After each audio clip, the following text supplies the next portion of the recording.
Okay, so Roxy and Shia, of course, are sort of taking in this news. Often when you get shocking news like that, you have to think about it for a while to really understand how it's going to change everything, how it's going to affect the way things are now. So they're thinking about their adventures. And then Roxy says, I can't believe we'll never use the time machine again. Amazing. Okay, now yesterday we talked about that phrase, can't believe something. Yeah. Here's one, like I said, people often say it out loud. I can't believe that. Yeah. And there, Roxy has just done it. She's just knocked out. She has no idea what they're going to do. She doesn't think her uncle's lying. She just thinks the news is so incredible, so amazing, so life-changing that she's having trouble really believing it or understanding it. And then Shia says what they're both thinking, I'm sure, I'll miss our adventures. They had a lot of fun on the adventures. Never mind all the great people they met and the great history that they learned. They also had a lot of fun, but they won't be having that fun anymore. Not that kind of fun. So as you do when something is basically over, you start to kind of think about all the good times you had. Reminisce. Exactly. Roxy says, remember the dinosaur? Oh, the dinosaur. That's one of their first adventures. And she says, it nearly ate us when we went to the Jurassic period. Good times. Good times. They got chased by that big dinosaur. And it nearly ate them. We use nearly, it's an adverb to say almost, but not quite. It didn't exactly happen, but it nearly happened. It was close. Well, that's right. And this happened, of course, being chased by the dinosaur happened during the Jurassic period. Many of you probably know the Jurassic Park movies. That's about dinosaurs because the Jurassic period was a time in Earth's history when the dinosaurs ruled the planet. There were no humans, there were no elephants, there were nothing like that existed. It was mainly dinosaurs and other animals like that. This is what, like 200 million years ago or something like that. A really long time ago. But we often talk about the Jurassic period or the Triassic period as being the time of the dinosaurs. Yes, there's lots of different ones in there. Okay, so that's one memory, and then Shia brings up another. He says, yes, he's remembering it too. Then he says, it was great meeting Neil Armstrong, who you mentioned earlier, and Confucius.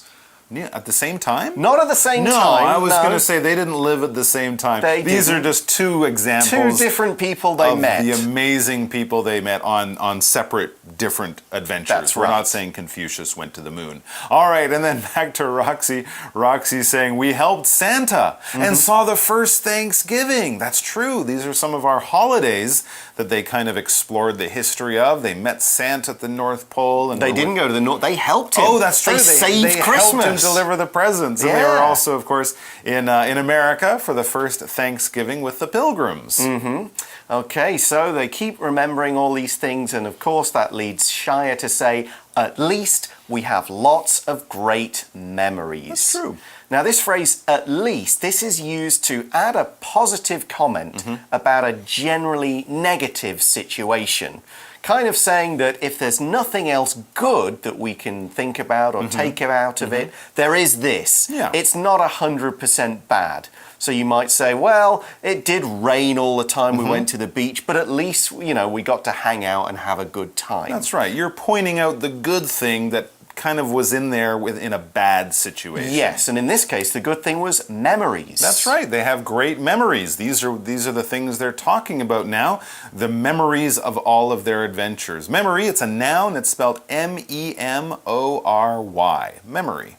Now notice memory begins with M-E-M. When we talk about a memory, we talk about things that we remember. We have the M-E-M there in remember. So basically, a memory is just one of those things that you remember. Think of it as one of your files in your mind of things that happened in the past. So if you talk to your old school friends, you might talk about your memories of being in school. If you talk with your family members, you might talk about memories of holidays you took or Chinese New Year holidays in the past. These sort of events or stories or experiences from the past that get stuck in your mind, these are your memories. And hopefully you have lots of good memories of all of the things you've done in the past. For example, the trip to Japan with my family is the best memory in my life. The trip to Japan with my family is the best memory in my life. Must have been a great trip.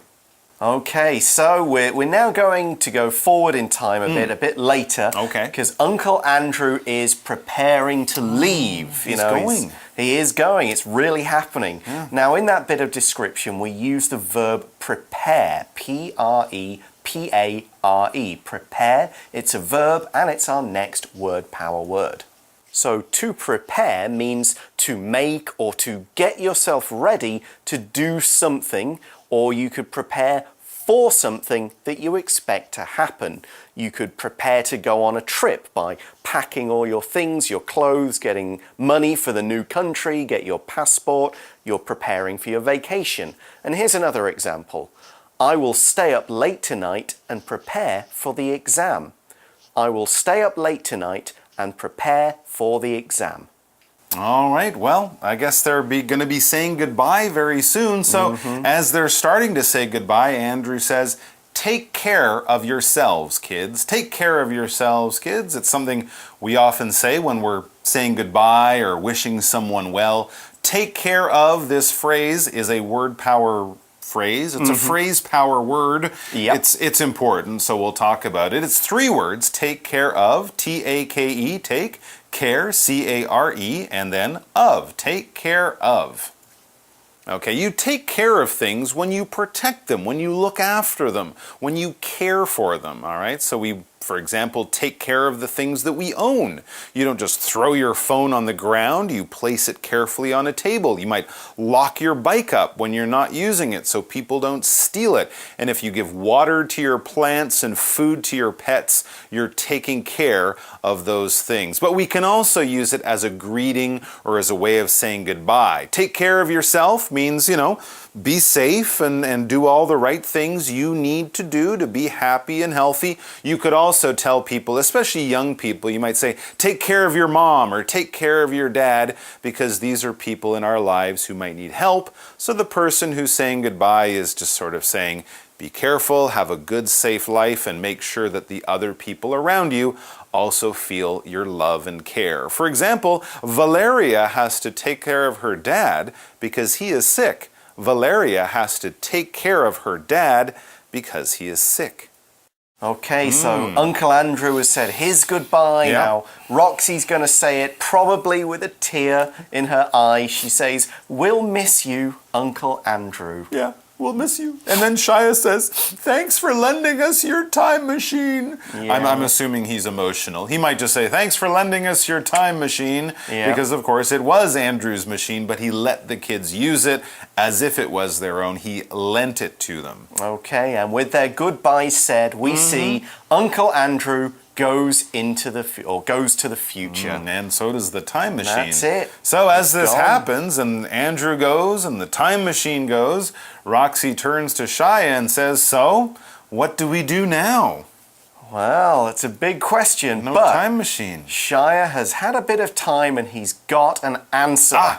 He says, I'm going to study really hard in science class. That's his plan, but there's a reason for it. He's going to get an A on his next science test? I should hope That's so. his big plan? No, It's of course. further than that. It's more than that. That's right. He says, one day I'll build our own time machine. Oh, I see. So he's going to study science, become really smart, and then use all of his brains, his knowledge, to build their own time machine. Why didn't they just ask their uncle to leave some plans on how to build? Oh, maybe, who knows? It's complicated. He's going to need to know science to get it right. Even if someone explained to me how to build a spaceship, I still couldn't do it. No. Because I'm not a scientist. So there you go. Okay, so that's his plan. And Roxy is now kind of feeling, that's a good idea. Yeah, I'm that's a good inspired. And she says, I'll study hard in history class. Oh, so she'll know about all the great places to go. Exactly. Okay. Now, let's explain that, let's look at the noun history. It's spelled H-I-S-T-O-R-Y, history, and it's our last word power word for the day. So, history class. History is a subject, and it is the study of past events. And you do it at school, you do it at university, or you could just read books about history for fun. It's anything that happened in the past. And we would often use specific types of history: American history, Taiwanese history, world history, and so on. Here's an example. Our history teacher told us a story about the 100 Years' War in class.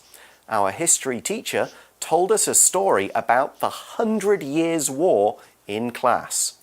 Okay, and then, of course, with the time machine being built by Shia and Roxy studying history, Roxy says, then I can plan our trips. I'll know where to go because I'll be an expert in history. Okay, and as we're going to leave them there, it says Roxy and Shia make plans for their future. Unfortunately, we're not going to see how those plans go. What do you mean? Because Roxy and Shia's adventures are over. They have to study in school for a few years. Just a few, yes. Yeah, so maybe in 10 years... We'll maybe have a new Roxy and Shia article. Come back. But it's time basically to finish the whole set. That's over. Goodbye, Roxy and Shia. It has been fun writing about you and teaching about you here for AMC. It's kind of sad. It is kind of sad. I wrote this article. I've written all but one of the Roxy and Shia articles, so it is like saying goodbye to two old friends. Oh, that's sad. Do you want a hug? I'll have a hug, yeah. Okay. I'll have a hug. And we're going to go to our wrap-up game. Yeah, it'll be okay. You can write about Uncle Andrew.